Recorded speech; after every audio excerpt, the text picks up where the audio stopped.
Алло, салом алейкум. Ва алейкум ассалом. ин телефони Мақсудзода аст. бори дигар салом мегӯем. мо аз сомонаи оилати ҷишм ташвиш медиҳем.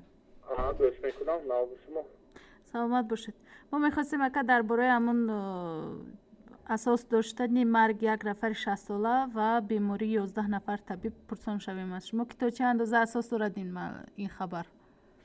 این بیمار 1 اپریل به 28 مارس به بیمارخانه مرکزی ناحیه جبار رسول مراجعت کردگی با علامت‌های شدید بیماری شدید راهی نفس. این آدم به یگان شهری از بیرون از جمهور نبرآمده است و ما خیلی اپیدمی انامنیز ما برداشتگی بودیم. یگان کانتاکتی که با از بیرون وارد شده به جمهوری ما ندارد و وقتی بیماری آن کس تست داشتم ما همون تشخیص هاشون را به دوشنبه و درمان کردگی بودیم. جواب همون تشخیص ها منفی آمدگی. این تنها همون بیماری خودشون از بیماری شدید راهی نفس همه که وارد شده باید شدگی این اساس ندارد. این در سامانه هایی که از مثلی که این کوروناویروس باشد این یگان اساس ندارد. شما تست ها دارید برای سنجش گذراندن کوروناویروس؟ ما اون نفرانی که علامت های تست دیگه علامت ها دارن فوراً تشخیص ها رو گیرون به دوشنبه روان میکنیم و در مدت 8 ساعت جواب این تشخیص ها رو معین کرده به ما میگویند. سلامت باشید. یعنی که شما تست ضروری رو ندارید؟ اینجا باید تست ضروری ما لابراتوری جمهوری هست همه این در همونجا گذرانده میشود.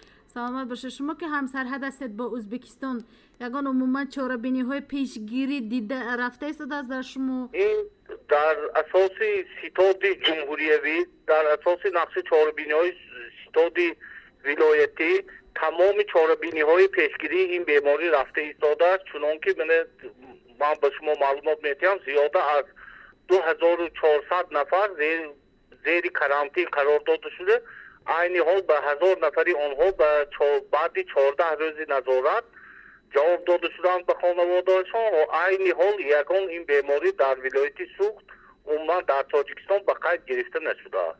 این در زیر نظارت ریاست تندرستی در زیر نظارت وزارت تندرستی جمهوری تاجیکستان و حفظ اجتماعی و در زیر نظارت در ولایت سوغد محترم رئیس ولایت می باشد. همه روزه سیتات ها گذرانده شده. اویدی پیشگیری همین بیماری گرد و گشت های خانگی تشکیل کرده شده. اون نفرانی که با همین علامت ها هستند به کرانتین گرفته شده.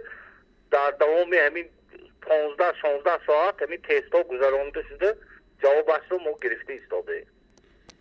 سلامت باشید. تشکر زیاد میگویم. ولی این معلومات رو برای دیگران کی دسترس کرده باشد که این ففت مرد 60 ساله رو کی پهن کرده باشد؟ خیلی ممکن از یکان جا همین نادرست یکان کس وقت دادگی معلومات دادگی لیکن این تصدیق خود نیافته است. این بеасос می باشد این معلومات ها. سلامت باشید. تشکر زیاد میگویم برای شما.